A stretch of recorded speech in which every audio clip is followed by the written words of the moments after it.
Astaghfirullah Rabbal baraya.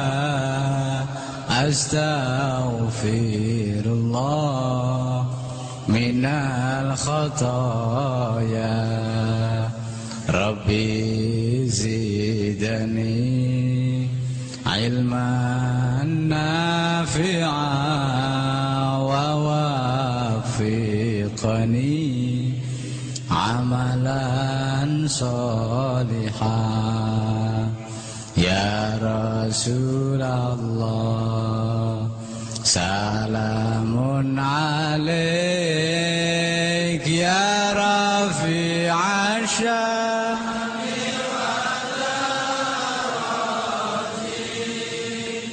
atfatan ya jiratal alami.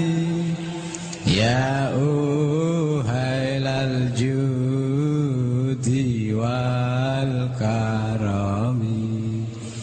Ya uhailal judi wal karami.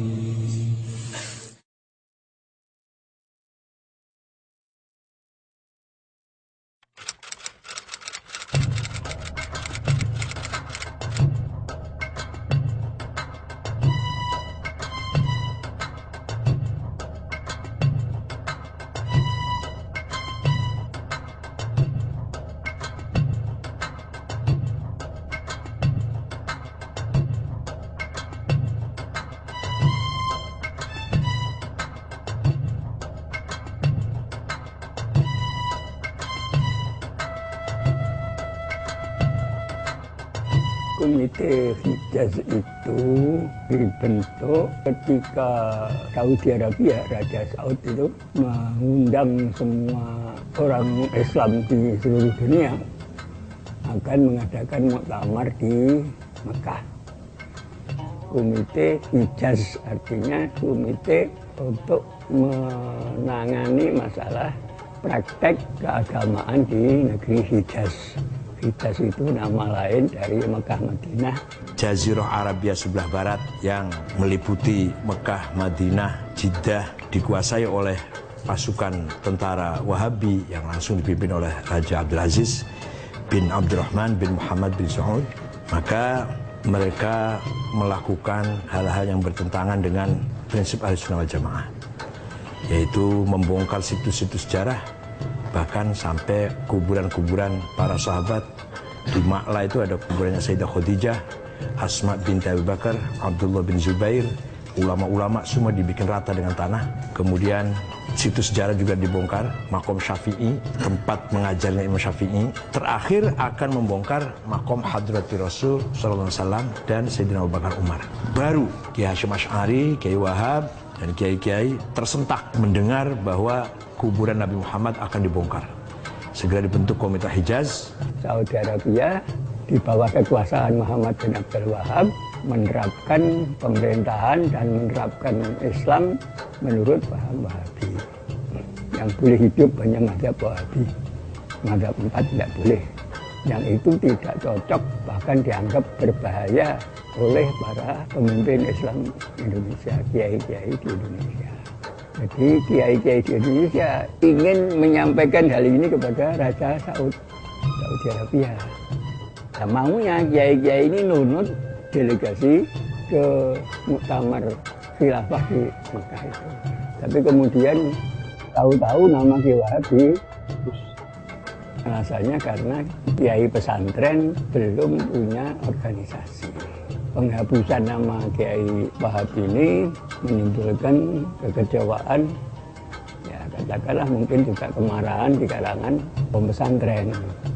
Maka kiai-kiai berkumpul, kesimpulannya kiai-kiai terutama di dalam komite Hijaz merasa wajib harus ada organisasi para ulama Ahlussunnah wal Jamaah di Indonesia. Nah, maka organisasi itulah yang kemudian disebut Nahdlatul Ulama. Begitu akan berangkat ke Saudi Arabia, delegasi komite Hijaz ini sudah atas nama Nahdlatul Ulama. Surat yang dibawa oleh Kiai Wahab kepada Raja Saudi juga sudah atas nama Nahdlatul Ulama. Berangkat ke Jeddah, diterima oleh Raja Abdul Aziz, menyampaikan salam umat Islam seluruh negeri Jawa, dan memohon satu, para tamu Allah baik yang umroh maupun yang haji selama berada di Mekah, Madinah, Jeddah diberi kebebasan beribadah sesuai dengan mazhabnya masing-masing. Yang kedua, imam dan khotib Masjidil Haramain digilir. Misalkan satu minggu ini bermadzhab Hanafi, minggu depan mazhab Maliki, minggu depan mazhab Syafi'i, minggunya lagi mazhab Hambali. Yang ketiga, mohon dengan sangat makom hadrati Rasul sallallahu alaihi wasallam dan Abu Bakar Umar jangan dibongkar. Yang dikabulkan cuma yang satu ini yang dikabulkan. Yang khutbah digilir dan kebebasan cara beribadah itu tidak dikabulkan.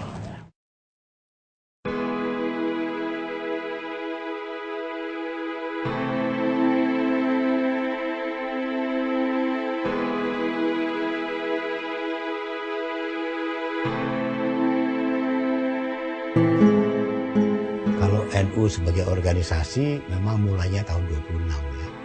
Tapi NU sebagai komunitas saya pikir mulai jauh sebelum itu.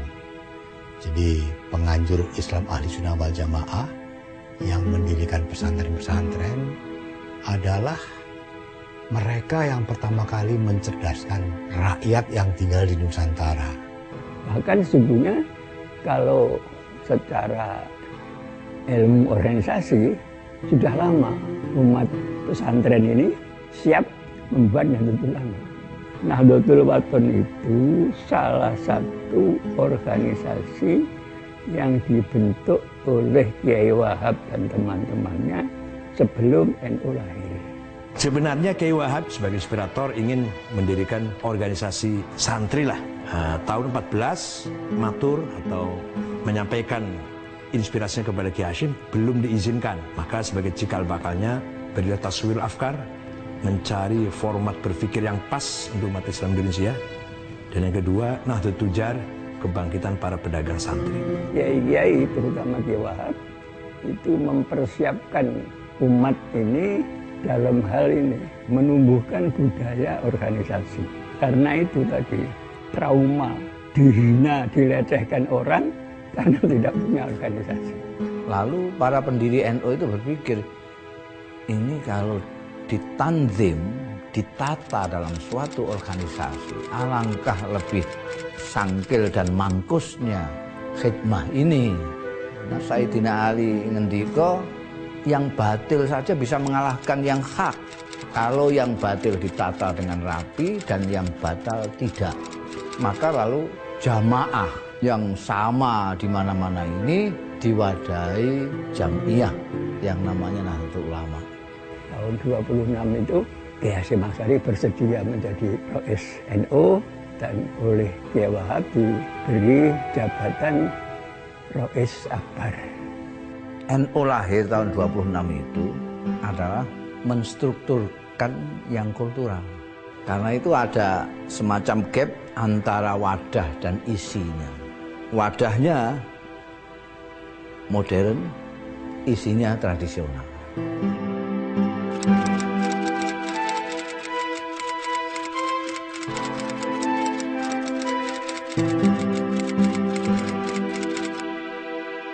Konon asasi itu bahasa Indonesianya anggaran dasar. Konon itu anggaran, undang-undang, asasi itu dasar. Kemudian biasanya anggaran dasar itu didahului oleh muqaddimah atau pendahuluan. Muqaddimah konon asasi itu pertama kali diucapkan oleh Hadratus Syekh Hasyim Asy'ari ketika akan membuat anggaran dasar. Dan pidato itulah yang kemudian menjadi mukadimah Qonun Asasi. Jadi Qonun Asasi sebenarnya adalah patokan strategis untuk NU di mana melandingkan agama ke Indonesia. Kenapa NU harus punya anggaran dasar, punya Qonun Asasi? Karena kalau tidak punya Qonun Asasi, NU tidak akan punya hak badan hukum reh mersun. Ketika datang pengesahan dari pemerintah Belanda, Qonun Asasi itu juga dipidatokan lagi mukadimah itu oleh Mas Hari.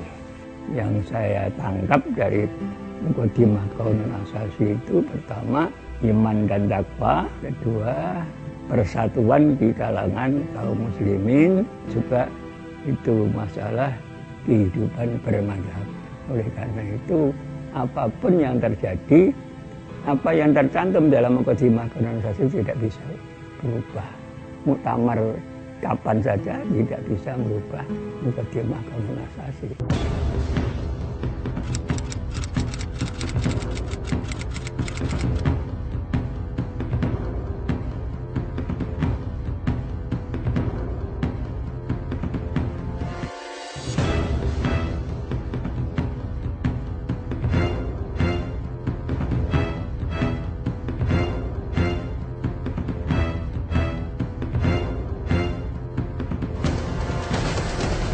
Peran NU tidak bisa diragukan, sangat besar sekali.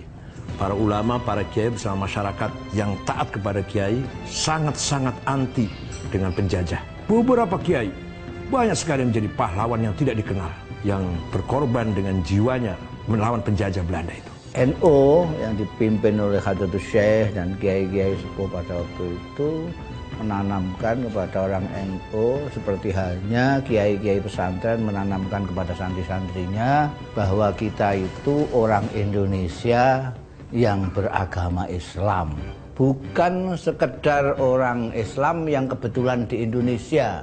Sehingga kalau ada sesuatu yang mengancam Indonesia, otomatis sebagai orang Indonesia tidak usah disuruh siapa-siapa, tidak usah ditanya kontribusi segala macam, itu rumah-rumahnya sendiri. Kiai-kiai yang kemudian membentuk NU ini sejak sebelum terbentuknya NU sudah punya budaya melawan penjajahan, itu sudah ada. Ini saya rasakan sendiri sebagai orang yang pada saat-saat pergerakan itu. Saya waktu itu sedang mondok di Tebuireng. Bagaimana suasana santri Tebuireng menghadapi perlawanan terhadap penjajahan.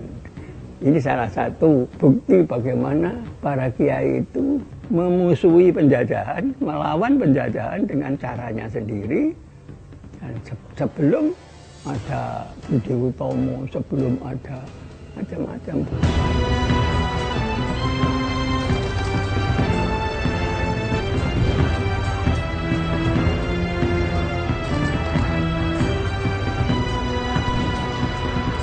Karena saya kira itu tidak hanya sekedar penghormatan pada matahari, memakai rukuk segala macam itu sudah keterlaluan. Dan niatnya memang niat nyembah dewa matahari kan. Kiai Hasyim Asy'ari sendiri pernah ditahan 1 bulan oleh Jepang karena menolak keluar dari tahanan, tangan kanannya mati, tangan kanannya sudah tidak bisa bergerak. Mungkin dalam Kongres Pemuda peran kita tidak signifikan. Tapi menjelang mendirikan negara, beberapa tokoh NU ikut di dalam BPUPKI dan PPKI.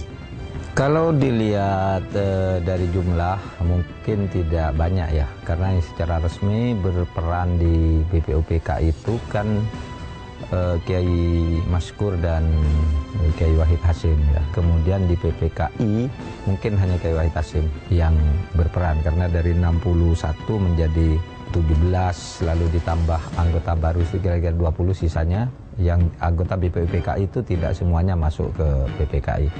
Cuma kalau dilihat dari sudut substansi dan dampaknya bagi pembangunan bangsa atau berdirinya sebuah bangsa dan negara itu sangat besar. Yang menonjol adalah Pak Wahid Hasyim yang duduk di dalam Panitia 9 yang merumuskan pembukaan Undang-Undang Dasar. Jadi perannya cukup besar menurut saya. Karena dari sudut substansi itu NU tentu memberikan sumbangan-sumbangan bagi perumusan dasar negara yang kemudian menjadi Pancasila. Di dalam BPUPKI yang memperdebatkan dasar negara tanggal 29 Mei sampai dengan 1 Juni, itu NU juga ada di dalamnya dan ikut di dalam perdebatan sehingga deadlock pada tanggal 1 Juni. Kemudian pada tanggal 22 Juni ada Piagam Jakarta. Di situ dari 9 orang terpilih ada 1 orang yang bernama Kiai Wahid Hasyim mewakili golongan Islam. Nah, itu dampaknya terhadap ideologi negara. Sumbangan NU itu sangat signifikan. Proklamasi kami bangsa Indonesia dengan ini menyatakan kemerdekaan Indonesia.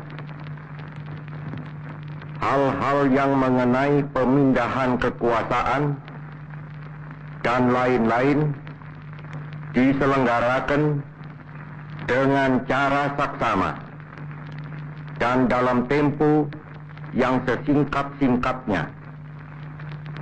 Jakarta, 17 Agustus 1945, atas nama bangsa Indonesia, Soekarno, Hatta.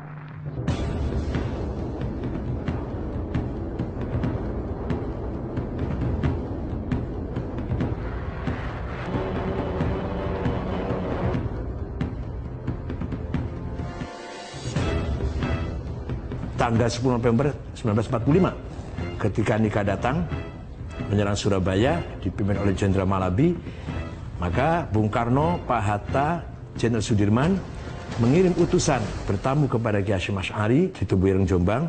Bung Karno menanyakan hukumnya membela tanah air, bukan bela Islam, membela tanah air. Kiai Hasyim Asy'ari mengumpulkan para ulama, jaringan-jaringan ulama di kontak semua, kumpul di Tebuireng tanggal 20 sampai 22 Oktober tahun 45. 2 hari 2 malam diskusi yang melahirkan resolusi jihad Hasyim Asy'ari. Singkatnya, mempertahankan hak tanah air melawan penjajah, hukumnya fardhu ain, wajib, seperti wajibnya sholat, seperti hukum wajibnya sholat.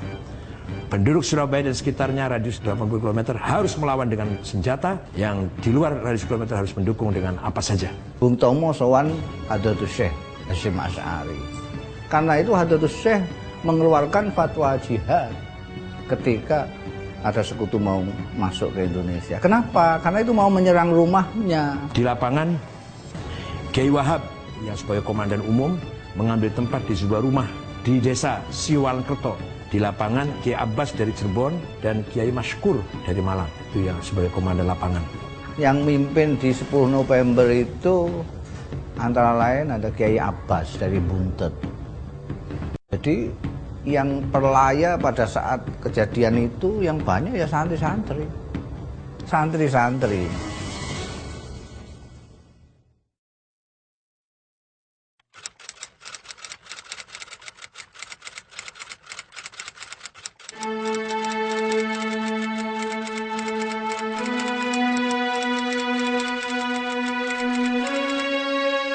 Kalau kita melihat Kiai Wahid Hasyim dari sudut itu, menurut saya ada 2 hal. Pertama, ketika beliau memperjuangkan garis politik. Yang kedua, ketika melaksanakan keputusan politik. Nah, ketika memperjuangkan garis politik, sangat jelas sekali Kiai Wahid Hasyim ini memperjuangkan nilai-nilai Islami dalam kehidupan bernegara dengan pendirian yang kokoh. Bahkan kemudian menjadi salah satu tokoh penting ketika misalnya Kiai Wahab Hasbullah itu karena persoalan pandangan keagamaan dan kenegaraan itu menjadikan NU sebagai partai sendiri yang terpisah dari Masyumi. Dan itu diikuti oleh Kiai Wahid Hasyim sebagai perjuangan. Nah, tetapi ketika Kiai Wahid Hasyim ini kemudian menjadi pelaksana keputusan-keputusan politik dan duduk di pemerintahan, itu tampak jelas bahwa ini orang yang sangat pluralistis. Penganut paham pluralisme, paham kebangsaan yang sangat kokoh.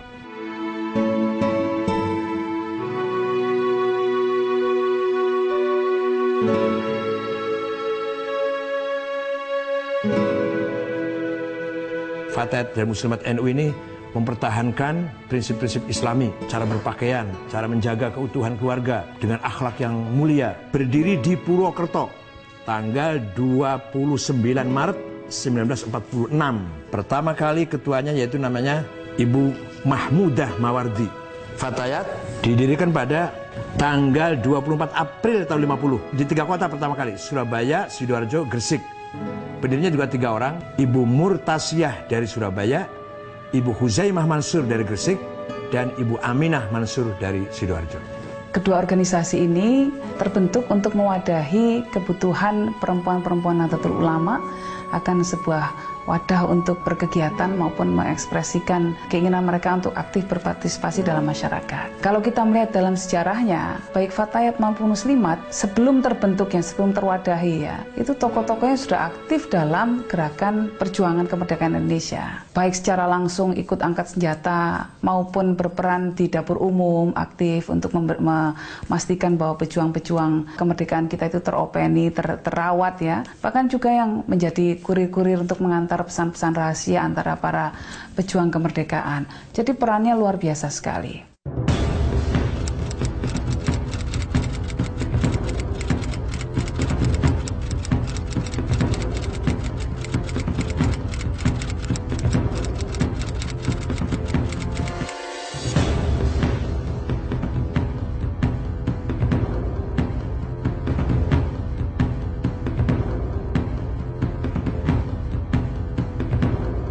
NU banyak tersinggung karena kiai-kiai NU sering tidak diajak bicara, diajak berembuk oleh tokoh-tokoh yang non-NU. Akhirnya NU keluar dari Masyumi dan menjadi partai sendiri. Tidak tahunya Tuhan yang ngatur, tidak lama terjadi PRRI, pemberontakan PRRI yang banyak sekali tokoh-tokoh Masyumi non-NU terlibat. Seandainya NU tidak keluar dari Masyumi, ikut dibubarkan.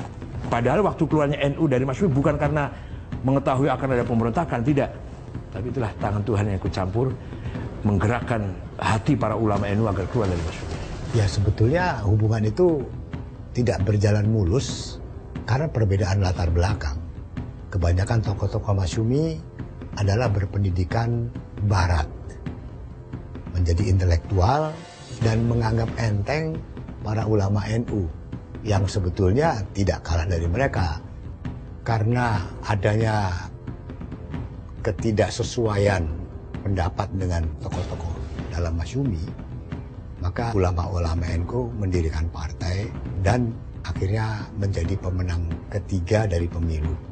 Dalam kurun itu yang menonjol adalah pemberian gelar Waliul Amri Daruri Bisyaukah kepada Presiden Soekarno yang dilandaskan dengan ketentuan-ketentuan di dalam fikih. Orang-orang yang tidak paham fikih menganggap itu upaya menjilat Bung Karno, padahal sama sekali jauh dari itu.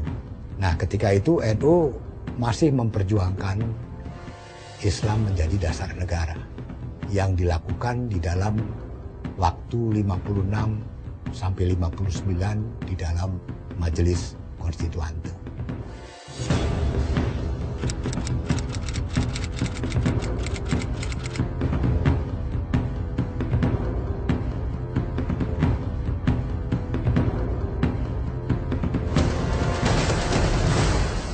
Sebetulnya masalah NU dengan PKI itu sudah jauh lebih awal ya. Tahun 48 kan terjadi pemberontakan Madiun, di mana para kiai dari berbagai pesantren dibunuh oleh orang-orang PKI. Dan itu menjadi peristiwa yang membuat NU sangat waspada. Tidak hanya NU saya pikir, juga banyak kelompok lain termasuk TNI dan pihak-pihak non-Islam. Setelah demokrasi terpimpin, setelah kembali kepada Undang-Undang Dasar 45, posisi Bung Karno kan kembali menjadi kepala pemerintahan. PKI memanfaatkan Bung Karno, dan Bung Karno pun menurut saya terlalu percaya kepada PKI. Dan ini mendapatkan perlawanan dari TNI dan juga dari umat Islam serta kelompok-kelompok lain yang tidak setuju dengan PKI. Dan itu mencapai puncaknya pada tanggal 30 September ketika G30S PKI Maka terjadilah yang kita lihat. Jadi peristiwa 65 itu harus dilihat bahwa itu konteks sejarah dan konteks pemberontakan di Indonesia. Tidak boleh hanya dilihat konteks korban daripada 65 saja. Karena adanya korban itu karena adanya pemberontakan. Itu. Dan yang di NU pun yang jadi korban juga banyak. Nah, yang jadi masalah memang adalah keterlibatan sejumlah kawan dari Ansor dalam tindakan kekerasan yang memakan korban sangat banyak. Tapi kita tidak bisa menyalahkan kawan-kawan ini karena pada saat itu kondisinya adalah perang antara membunuh atau dibunuh, dan mereka pun ditekan oleh satu kekuatan yang tidak bisa mereka lawan. Mereka harus melakukan tindakan kekerasan yang sebetulnya tidak perlu terjadi. Itu bagian dari perjalanan sejarah. Biarlah itu berlalu, bangsa ini biar bersatu. Tapi itu urusan sejarah, itu peninggalan sejarah kita nggak usah bicara itu lagi. Mari kita rekonsiliasi antara sama anak bangsa ini. Nah, kita belajar dari peristiwa itu untuk tidak kita ulangi ke masa depan.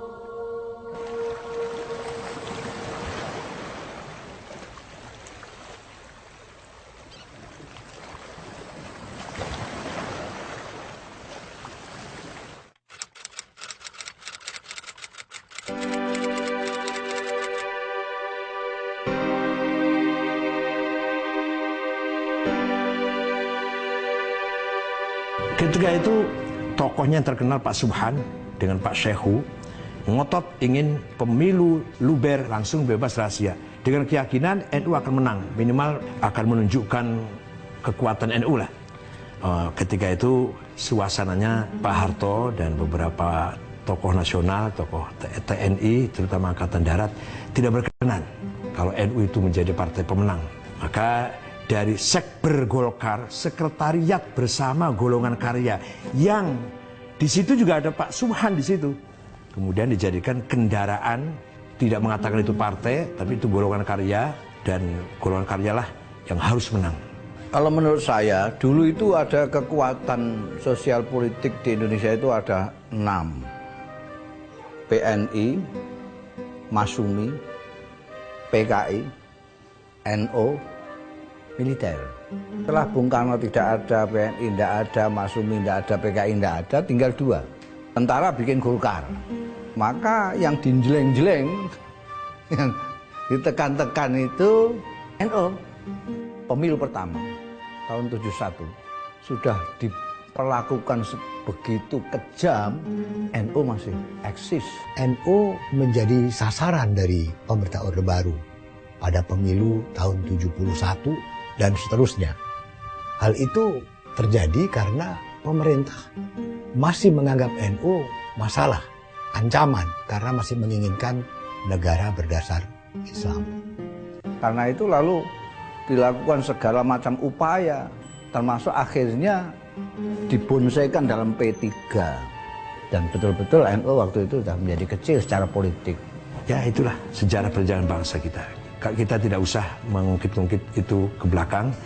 Kita maafkan, tapi tidak bisa dilupakan. Atas nama pimpinan Majelis Permusyawaratan Rakyat, saya sampaikan selamat bersidang, selamat bermusyawarah. Semoga Allah Subhanahu wa Ta'ala senantiasa melimpahkan taufik dan hidayahnya kepada kita sekalian dalam rangka usaha pembangunan bangsa dan negara Republik Indonesia.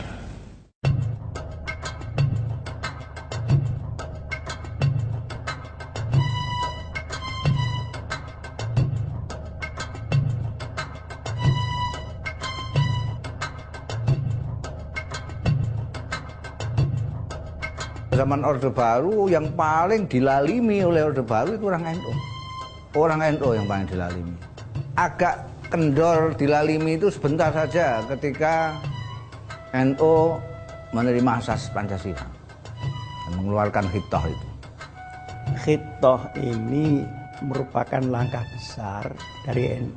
Maknanya adalah pertama, penyatuan wawasan NU dengan kepentingan nasional. Sehingga NU bukan lagi bagian dari partai politik. Dia harus menjadi bagian dari kepentingan nasional. NU mempunyai ijtihad, sepakat bersama Munas Situbondo dalam Munas itu bahwa NU keluar dari partai politik, kembali ke khitoh NU, yaitu pertama kali NU dibangun oleh Kiai Hasyim Asy'ari bukan sebagai partai politik, sebagai organisasi keagamaan dan kemasyarakatan. Penerimaan NU terhadap Pancasila pada tahun 83 di Munas Alim Ulama yang diperkuat dengan Muktamar tahun 84, tidak ada lagi masalah itu. Dan itu, penerimaan itu adalah menurut saya awal baru dari hubungan antara Islam dan Indonesia. Gus Dur sama Kiai Ahmad Siddiq itu mempunyai diplomasi yang bagus sekali, sehingga bisa meyakinkan Pak Harto bahwa khitoh ini akan lebih baik. Dan ternyata dimanfaatkan betul sama Pak Harto. Khitoh ini untuk menghalang-halangi orang untuk berpolitik praktis saja itu. Khitoh Nahdlatul Ulama itu berarti menata kembali Nahdlatul Ulama menurut cita-cita semula. Itu pokoknya ke sana. Ya, noto masalah dakwah, masalah ibadah, masalah paham keagamaan, dan lain-lain. Juga noto bagaimana sikap kenegaraan kita, dan lain-lain, termasuk juga bagaimana sikap kita terhadap politik. Khitoh Nahdlatul Ulama ini pada prinsipnya adalah menunjukkan ini loh, garapan-garapannya pendahulu-pendahulu kita dulu yang harus dilaksanakan secara baik, secara organisatoris, secara bagus. Karena khitoh itu lahir pada zaman Indonesia sedang ribut berpolitik, ya, banyak penafsir khitoh yang berdasar atas kepentingan. Karena pada waktu itu momen politik, sehingga khitoh sampai sekarang ini ada Rois Suriah yang mempunyai pikiran bahwa khitoh itu karena politik.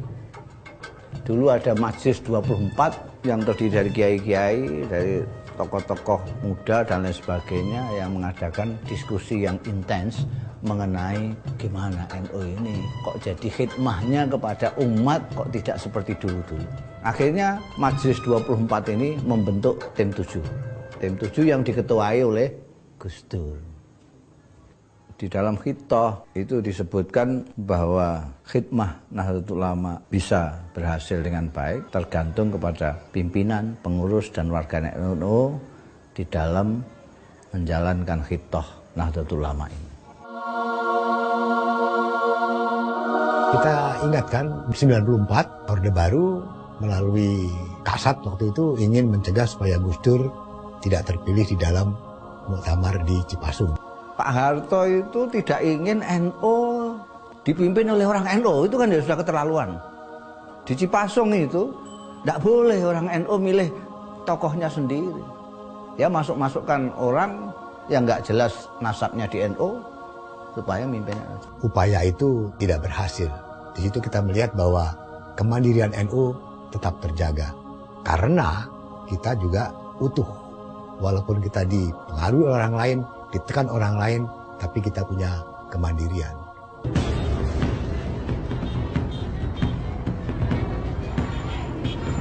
Selama Orde Baru, P3 tidak pernah dipimpin oleh orang NU. Padahal mayoritas P3 itu orang NU yang pada waktu pemilu 55 menjadi 3 besar setelah PNI dan Masyumi. Sedangkan MI yang ikut nunut itu selalu mimpin P3. Setelah Gus Dur menjadi ketua umum PBNU, karena kapasitas Gus Dur yang begitu hebat, maka akhirnya Gus Dur muncul sebagai tokoh utama dari masyarakat sipil Indonesia. NU pun menjadi kekuatan utama masyarakat sipil karena ada Gus Dur. Ketika pimpinannya itu Gus Dur, maka otomatis terutama anak-anak muda wawasannya menjadi sangat luas karena yang mimpin Gus Dur yang mempunyai wawasan luas. Jadi tergantung siapa yang mimpin. Kalau kita lihat kenapa orang begitu menghormati Gus Dur, karena ibadah-ibadah sosialnya itu keikhlasannya menurut saya tinggi. sehingga Tuhan menggerakkan hati orang-orang itu untuk menghormati Gus Dur. Kalau pemimpin NU tidak ikhlas, NU tidak akan berhasil sampai kapanpun. Coba bayangkan orang seperti Gus Dur tuh belusuan ke pesantren-pesantren, bertemu rakyat, bertemu LSM gitu, dan nunggu laporan-laporan dari orang di level yang langsung di bawahnya, tapi turun sendiri. Kiai Wahid Hasyim juga dulu begitu, Saifuddin Zuhri juga begitu kan. Itu ditunjukkan sikap seperti itu oleh Gus Dur tanpa tendensi yang bisa dinilai itu hanya untuk pencitraan. Gus Dur itu tidak peduli. Ketika diberitahu misalnya, Gus jangan gitu, nanti Gus Dur malah dukungannya kurang, tidak peduli dia, saya tidak butuh soal-soal begitu katanya. Mau didukung, mau tidak, terserah saja, saya tidak butuh percitraan apa, pokoknya ini jalan. Maka terjadilah apa yang sudah kita lihat kan, bahwa Gus Dur menjadi ujung tombak dalam menghadapi Pak Harto dan pemerintah Orde Baru yang berujung kepada peristiwa reformasi. Tanpa peran Gus Dur, tanpa peran NU pada saat itu, tidak akan terjadi seperti yang kita lihat. Atau terjadi pun pasti mundur waktunya. Reformasi ini dimulai dari Ciganjur, di rumahnya Gus Dur, dihadiri oleh tokoh lain yaitu Pak Amin Rais, Ibu Megawati, dan Sri Sultan Hamengkubuwono. Itulah awal mula reformasi yang sebenarnya.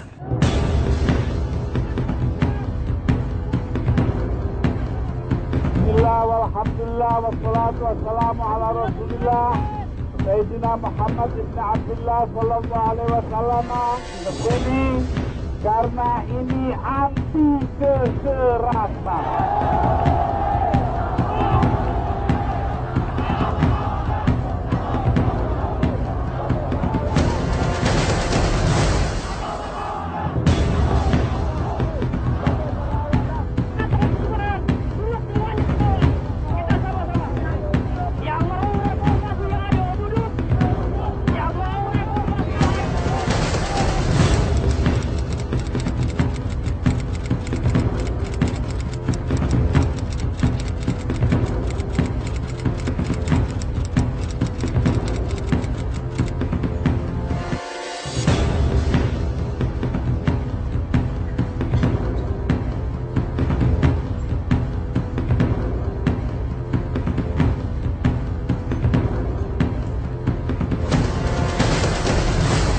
Saya memutuskan untuk menyatakan berhenti dari jabatan saya sebagai Presiden Republik Indonesia.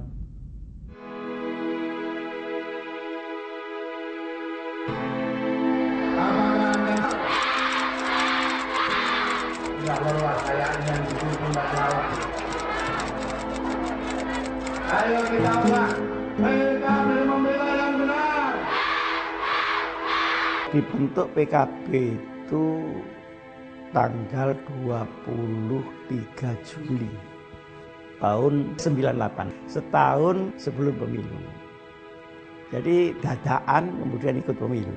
Yang mengajak saya Gus Dur. Nah, pertama kali yang saya tanyakan, loh Gus Dur kan menghitohkan NU, kok sekarang bikin partai? Apa tidak kontradiksi? Maka penjelasannya begini, yang kita hitohkan itu adalah NU sebagai jamaah dan jami'iyah.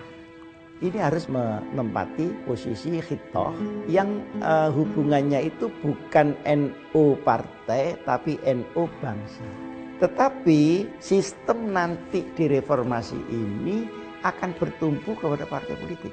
Nah, kalau NU tidak mempunyai partai politik, maka aspirasinya tidak akan disalurkan berikut mindset politik kebangsaannya. Nah, terus bagaimana hubungannya dengan hitoh? Kita bisa. Karena ketika itu orang NU sebagai komunitas bisa digerakkan, maka PKB dapatnya besar. Ketika dapat besar, anak-anak kita banyak yang jadi DPR, DPRD, ada jadi menteri, ada jadi panitia ehod, Gus Dur sendiri jadi presiden, dan begitu kan? Sebagai hasil daripada jembatan ini tadi. Bismillahirrahmanirrahim. Sebagai presiden terpilih berdasarkan ketetapan MPR RI nomor. Bagi NU secara formal prestisius, saya kira itu sangat penting. Karena kemudian itu tadi, ternyata orang NU itu bisa menjadi presiden yang dikehendaki oleh rakyat. Itu satu, bagi NU secara formal prestisius. Tapi secara material NU tidak dapat apa-apa sebenarnya kalau mau menghitung material. Kalau bagi bangsa ini yang terpenting, Gus Dur memperkuat visi kebangsaan kita. Gus Dur menunjukkan bahwa NU itu harus menjadi jangkar pluralisme, jangkar kebinekaan kita, jangkar kebangsaan kita. Itu ditunjukkan oleh Gus Dur. Gus Dur mikirnya bukan NU, mikirnya Indonesia. Dia bersakit-sakit diterima asal untuk Indonesia. Sekarang ini persoalan kita politik sudah sangat transaksional. Pokoknya Anda ingin dapat ini harus melakukan ini. Itu beda dengan yang dilakukan Gus Dur dulu. Dulu Gus Dur ditawari, Gus Dur mau selamat asalkan melakukan ini. Tapi Gus Dur tolak. Tidak, kata Gus Dur. Demokrasi itu bukan pasar. Demokrasi itu bukan bertukar-menukar begitu.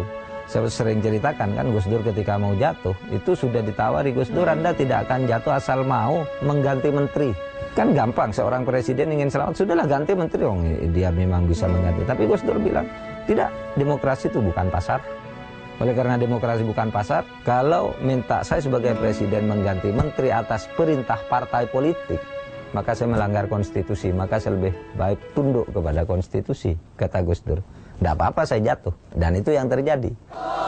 Gus Dur, you are still our president.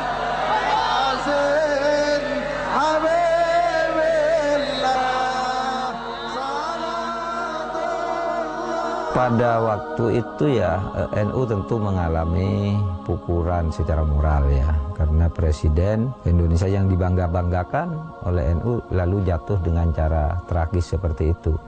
Tetapi orang NU juga harus bangga ketika Gus Dur itu ternyata memberi contoh bahwa negara yang begitu besar dengan presiden yang begitu banyak dukungan dijatuhkan di dalam sebuah proses politik, tetapi tanpa korban darah sedikit pun.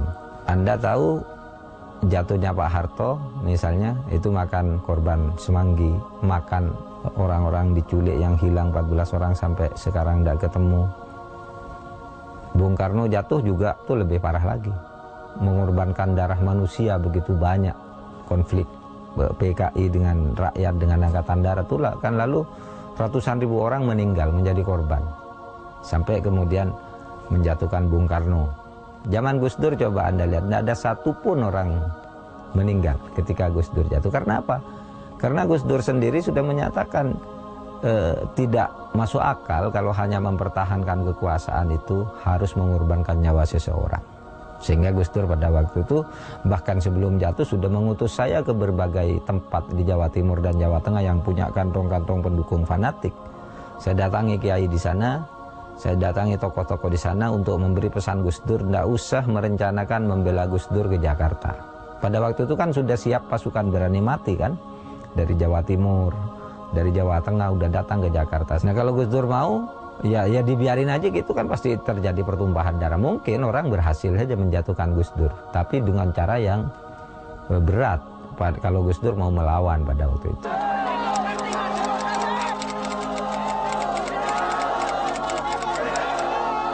Saya akan tetap memimpin perjuangan moral menegakkan kebenaran.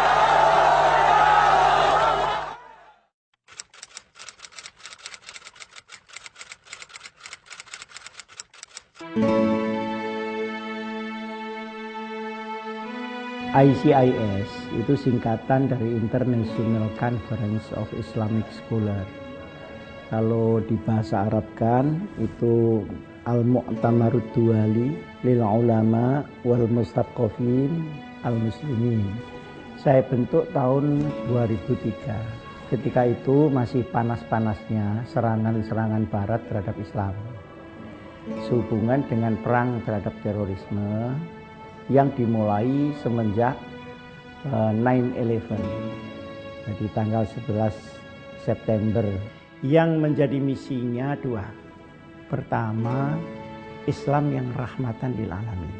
Maksudnya untuk mengembalikan citra Islam tidak seburuk yang orang barat menyangka. Satu, dikembalikan kepada Islam yang sesungguhnya. Yang kedua, kita membawakan Pancasila sebagai cara orang Islam dan lintas agama di Indonesia untuk bernegara, tidak merugikan agama sekalipun bukan negara agama. ICIS sama sekali tidak mengadopsi pikiran dunia manapun kecuali moderasi model Nahdlatul Ulama, dan ternyata oleh dunia itu diterima. Mengapa konflik itu terjadi? Nah, ternyata konflik itu terjadi berbagai macam sebab. Tidak hanya sebab agama, tapi yang penting adalah sebabnya karena menyalahgunakan agama, dia tidak mengerti agama, atau faktor-faktor non-agama yang diagamakan.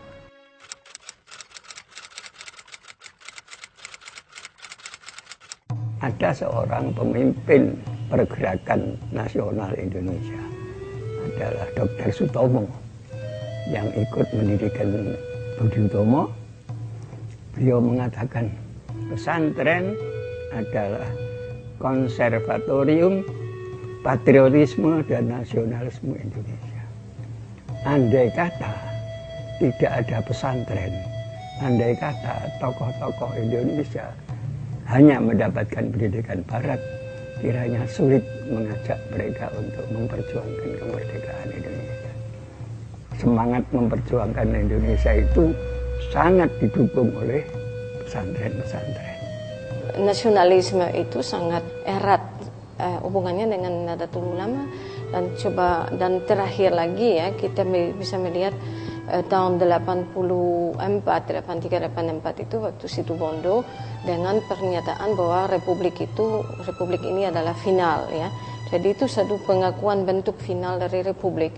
Ini sesuatu yang cukup luar biasa yang disumbangkan oleh NU.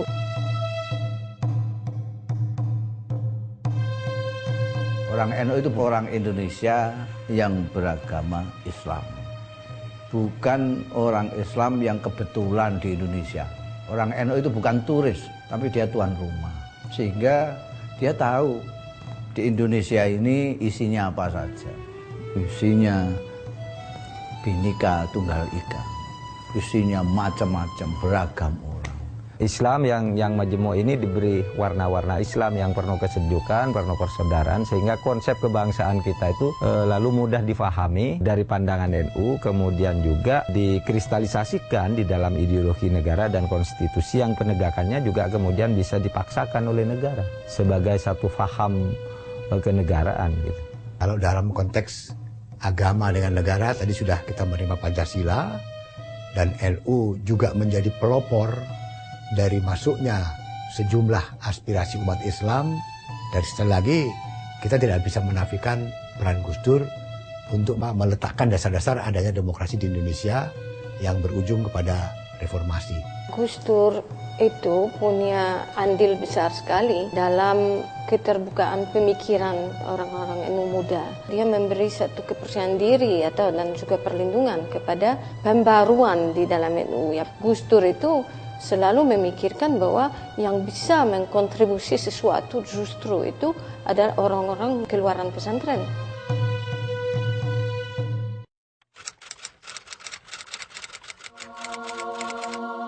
Proses regenerasi yang saya ketahui sih mengalir saja ya, sesuai dengan kebutuhan zamannya. Jadi kita melihat banyak sekali tokoh-tokoh NU yang kemudian memainkan peran baik dalam komunitas NU sendiri maupun dalam kancah nasional dan kemudian juga bahkan kancah internasional. Saya rasa tokoh-tokoh yang selama ini kita saksikan berperan besar dalam berbagai bidang memang juga adalah cerminan dari strategisnya posisi NU di tengah-tengah masyarakat saat ini. Rata-rata warga NU itu kan sudah dibekali dengan pengetahuan yang sangat komprehensif mengenai masalah kebangsaan terutama. Jadi pemahamannya biasanya sangat komprehensif. Ketika kemudian bangsa ini membutuhkan sumbangsi dari mereka, siap mereka untuk mengisi ruang-ruang di kancah publik. Kita harapkan regenerasi ini lancar dengan baik sehingga NU akan selalu eksis sampai ila yaumil qiyamah insyaallah. Kita sudah berusaha ada pengkaderan, di samping pesantren juga itu tempat pengkaderan yang paling efektif. Maka bagi saya pribadi ya, peran anak-anak muda NU itu adalah harus memastikan bahwa mereka bisa mengerek mengerek, bisa mendorong agar globalisasi ini menjadi sebuah hal yang positif yang membawa maslahah terutama bagi tingkat akar rumput.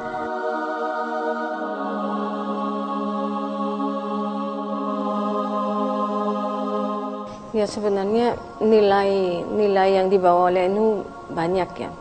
Tapi kalau ditanyakan secara singkat saya kira ya bahwa yang terpenting mungkin adalah kemampuan untuk adaptasi pada konteks lokal, kepada kebudayaan lokal ya. Warga NU selain harus berbangga juga harus menjaga warisan ini sebagai warisan para tokoh-tokoh NU juga. Ya, sehingga Indonesia akan tetap menjadi satu bangsa yang kuat dalam ikatan kebinekaan, dalam ikatan pluralisme yang sekarang ini menjadi sangat relevan untuk selalu dikampanyekan lagi.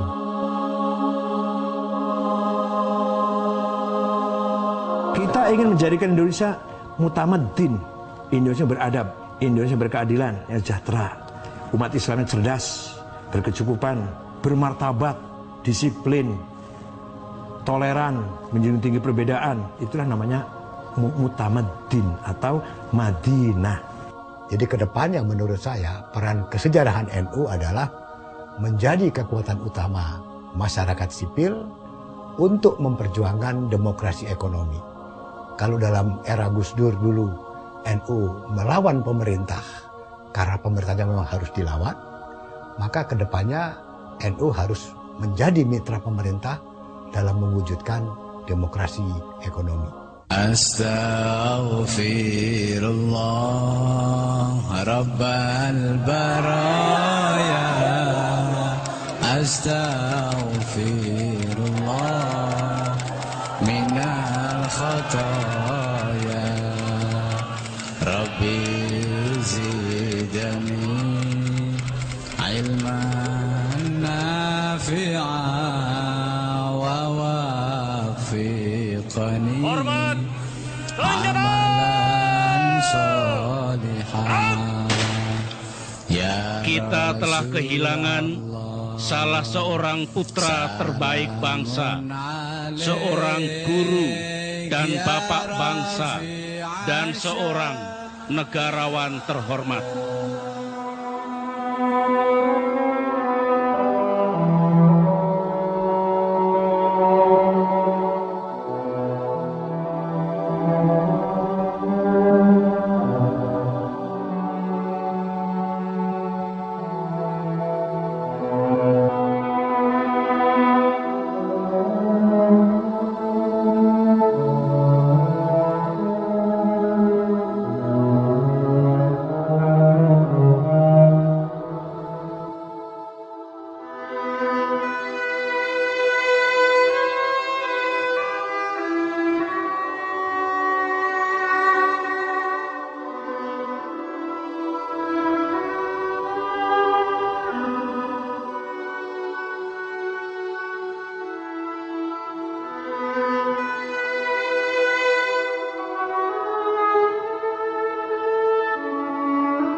Ilailas tulil firdausi ala pala aqwa ala naril jahimi fahabbali